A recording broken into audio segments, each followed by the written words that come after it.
Hello and welcome back to my channel. My name is Maya and today I'm going to be making a Weekender XXL tote bag. Let's see how it turns out.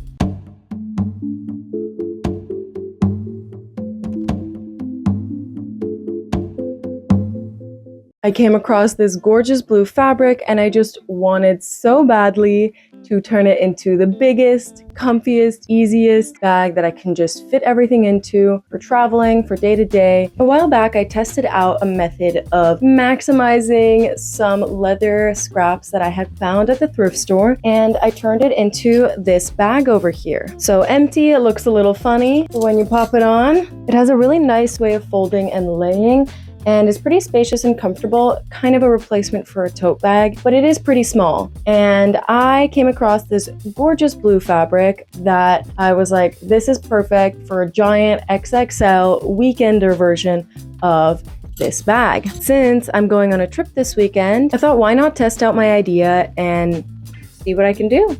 I started with a quick little sketch in order to get an idea of what I was going to do. I knew that I would need to create a divot in the top of that large rectangular shape that I had done for the initial version since it was going to be a lot bigger. And since I had gotten this piece of fabric from the scrap bin, I really only had exactly enough for the scale of the bag that I wanted, so I needed to create some extra fabric for those straps by creating that divot to cut out. First, I needed to fold the fabric in half and then kind of scrunch it around and get an idea for what the shape would be and what length of straps I would need, as well as how big I would need to make that divot in order to achieve the shape that I wanted. Then, folding the already folded piece lengthwise, I just made sure that my chalk lines lined up on all sides. Then, I got to cutting. You might notice my very elegant cutting method where I have to force the scissors shut with my right hand since I'm left-handed. I found that even the fanciest fabric scissors don't tend to cut very easily for me, so I've just learned to suck it up. Now that I have that divot of fabric cut out from both sides, I have some spare fabric to create the straps and extra details from. I decided to use the leather bag as a reference for the width of the straps and went ahead and traced them with some chalk. If I had to guess, I would say they're about 2.5 to 3 inches wide, but as always, I hate to measure things, so I opt for the line it up, mark it, trace it, cut it, and hope for the best method. Once it was all marked up, I went ahead and started cutting, starting with the middle, so I could add a little bit of seam allowance on the outer edges of the markings just in case I didn't make them quite right, but of course, as always, I'll still put that piece on top, mark, make sure that it all matches before cutting. Of course, when it comes to tailored garments, there's no avoiding measuring and making sure that everything is perfect, but when it comes to something like a bag, as long as you line everything up, it should be okay. Now, using one of the side panels that remain from the divots that we cut out, I'm going to create a little inside pocket for the top of the bag. This is certainly not a necessary step, and the pocket could be really any size you want depending on how much fabric you have left. I just went ahead and got the maximum size I could get out of that remaining scrap. After pinning it into place, I finally got started with sewing. I am a sucker for hand sewing, although machine sewing is obviously easier and better when nothing goes wrong. In this case, nothing went wrong, so once I got the pockets sewn in, I got started with closing up the edges of the bag, essentially sewing up this area marked by the red dotted line. When sewing on the machine, it's so important to make sure that you're keeping the right tension and everything aligned, as well as making sure to backstitch when you come to the end of that seam. It helps keep that seam stronger and make the overall item last longer. Now, turning it inside out, or I guess back to the right side, it's time to evaluate how it's looking, whether there's any changes, if anything's missing. Here's how the pocket turned out, and I think it was valuable to put it at the top since this is such a deep bag. I want to be able to at least keep the essentials close to the opening. For the strap, I had a wooden ring that I thought maybe to connect it with, or to just use the regular strap. I pinned the strap pieces centered on the side seams of the bag, right sides together, but before I did that, I made sure to fold over the side edges of the strap and hem them to keep them from fraying. After finishing all that sewing and making sure to backstitch, I went ahead and trimmed the ends. Then, to test how the wooden ring would look, I pinned everything into place along with the second strap of the other side, just to see how it would look and how I would feel about it. At first I liked it, so I sewed it down, but something about it was bothering me. When I was just holding it up, I liked how it looked, but when I put it on, it kind of hurt my shoulder and I didn't find that I really liked the look of it. And after folding it over just to take a look at what different placements look like, I felt that I would like it better if it was a bit lower. Since it was only pinned, I took the pins out and repinned it in order to make the ring more decorative rather than supportive. Damn, how many times can I say pin in one sentence, right?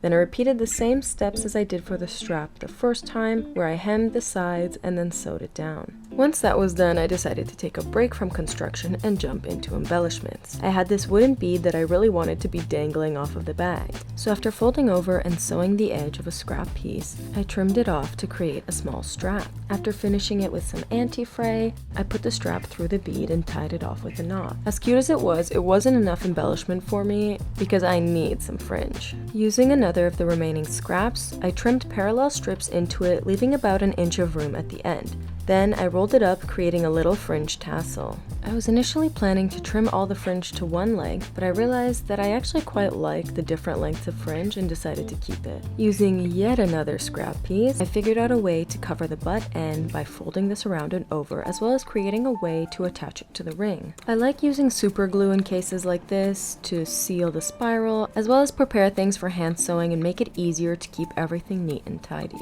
After gluing up that spiral, here's how it turned out. I also decided to glue in that strap with the bead on it into the fringe. After gluing the tassel cover on as well and testing out the attachment, I was ready to sew it. Whenever I'm hand sewing, I tend to overdo it because I just want to be safe, not sorry, and I tend to go over the same stitches, just to be sure. In this case, I was doing invisible stitches throughout the strap and then finishing off the edges with a blanket stitch. Once secured, I got started on the back, where I was a little bit less neat and mindful and more focused on just making it as secure as humanly possible. I didn't film it, but I also did go over the edge with some anti-fray because this fabric was fraying like crazy and I just wanted to make sure I would have a little bit of extra protection. After a good 20 minutes of hand sewing, I finally finished it off with several knots, and here's how it turned out. The fringe definitely needs a bit of ironing, but overall, I'm super pleased with it.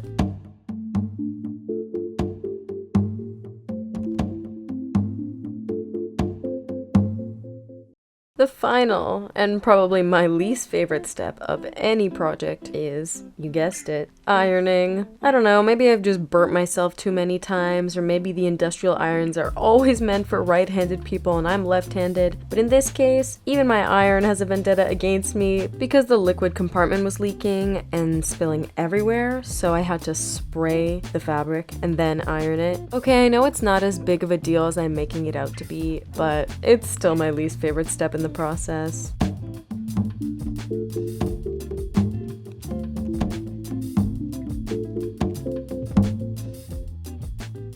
So here is how the bag turned out. I did go ahead and use some fusing to fold down that edge and some fraying prevention measures just to make sure that I wouldn't have any issues come up. And this is what it looks like. Ta-da! Tummy she isn't stunning. So as you can see, it is very roomy, and I just wanted it to be a more simple version of a nice bag, but at the same time I wanted it to be able to fit a lot of stuff and kind of replace a tote bag because I'm kind of sick of tote bags. They're a bit boring.